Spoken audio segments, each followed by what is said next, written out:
Okay, another feedback natin, ilang times po ba siya gagamitin sa isang araw? Ang sinasabi ni sis yung ating dewy hour mga sis. Actually sis, wala naman siyang ilang beses mo siyang gagamitin. Depende sa need mo siya. Kung halimbawa gusto mo siyang gamitin ng 3 times a day, pwede naman sis. It depends on your need.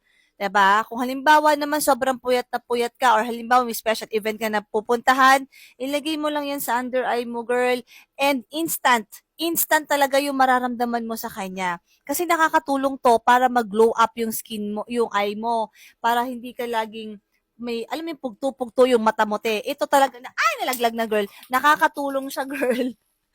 'Di ba walang cut yun ha? Nakakatulong yan sis para po mag-glow up ba and ma-refresh yung mga eyes mo kasi may cooling effect din po siyang mararamdaman kayo.